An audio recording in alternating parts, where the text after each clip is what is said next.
Everybody, this is Jeff with Living in Arizona, and today we're going to talk about the subject that came up yesterday in the water crisis video. And it's all kind of tying together like a trio here: water crisis in the Arizona mega city region of Phoenix and Tucson. And we're going to go ahead and talk about this because it's kind of sparked a bit of controversy, and I just posted this on our group here, Living in Arizona. After yesterday's video about Arizona water crisis, it was mentioned that Arizona was voted as the least sustainable city in the world. What are your thoughts on the nomination? So Ted Ward tuning in, he did a funny thing here. He goes, he posted one of Bobby Hill, 111 degrees. Phoenix can't really be that hot, can it? Oh my God, it's like standing on the sun.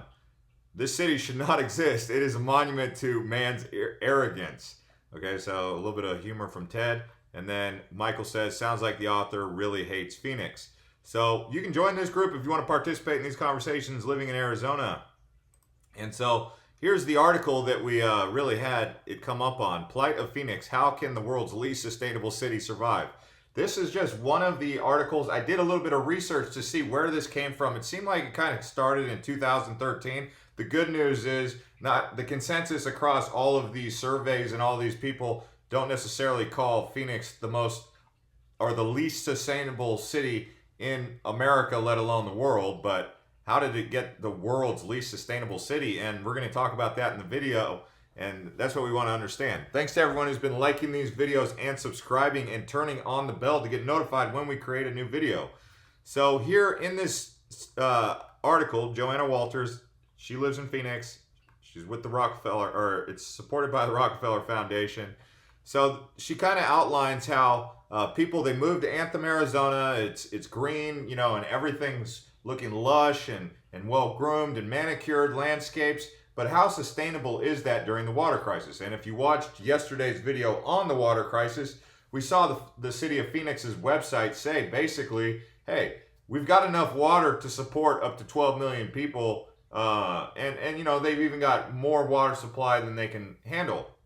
But this all kind of correlates to what if the Colorado River dried up and Lake Mead, which would lead to Lake Mead drying up, Lake Powell drying up. And what if during that same time, the Salt River really went low? Yesterday, someone commented and said that Roosevelt Lake was actually well below, because they saw in my video that I said, if you started to see Apache Lake, Saguaro Lake, Canyon Lake, and Roosevelt Lake start to go really low below water lines, which, you know, we've seen that before, but if that starts to happen, then you can really get worried during especially a time of, say, drought.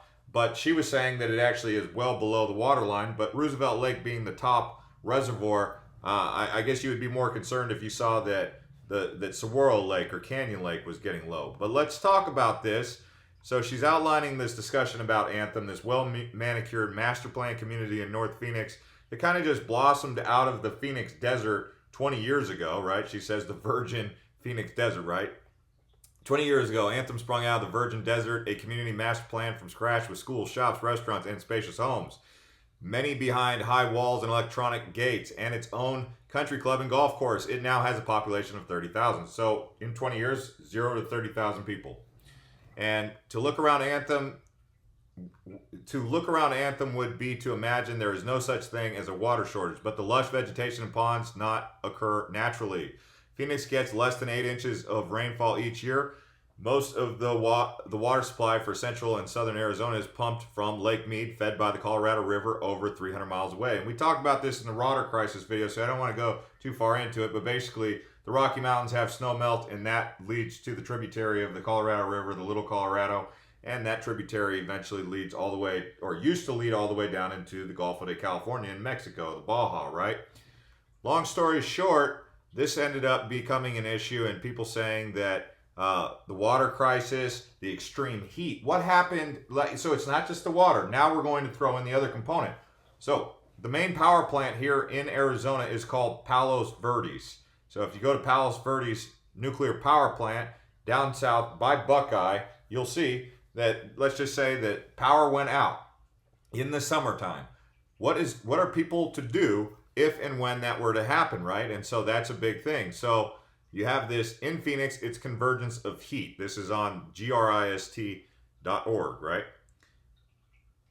Heat drought and violent winds interacting and amplifying each other that you worry about. Generally speaking, in contemporary society, nothing that matters happens for just one reason. And in Phoenix, there are all too many reasons primed to collaborate and produce big problems, with climate change foremost, almost them juicing up the heat, the drought, and the wind to even greater extremes, like so many sluggers on steroids. Notably, each of these nemesis, in its own way, has the potential to undermine the sine qua non of modern urban life, the electrical grid, which Phoenix merits special attention. If in summer the grid fails on a large scale and for a significant period of time, the fallout will make the consequences of Superstorm Sandy look mild. Sure, people will hunt madly for power outages to charge their cell phones and struggle to keep their milk fresh, but communications and food refrigeration will not top their list of priorities. Phoenix is an air-conditioned city.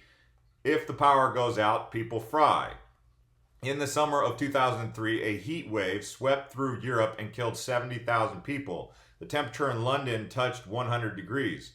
Okay, so you can see in this article, they're really drumming up a bit of apocalyptic fear, right? And that's okay because, you know, we've got to have contingency plans. You know, if you don't, you hope for the best, but prepare for the worst. So what were to happen if the water goes out? And this is what we're gonna take the angle of making this, the city in general, being not sustainable, to making you the individual prepared for it. So what can you do to be, if the worst case scenario happens? Right now, this is not a problem. I mean, every city you live in America, there's going to have some sort of apocalyptic threat, right? What's Los Angeles got? They've got the super earthquake, the one that's going to make California fall off the map. New Orleans is supposed to be buried under tidal surges. Miami, the same thing. New York, same thing. They say what's going to happen in 20 years, and climate change brings New York City underwater. Manhattan's going to be underwater when ocean levels rise. I mean, you've got massive snowstorms in Chicago. What do they call it? Siberia now, right?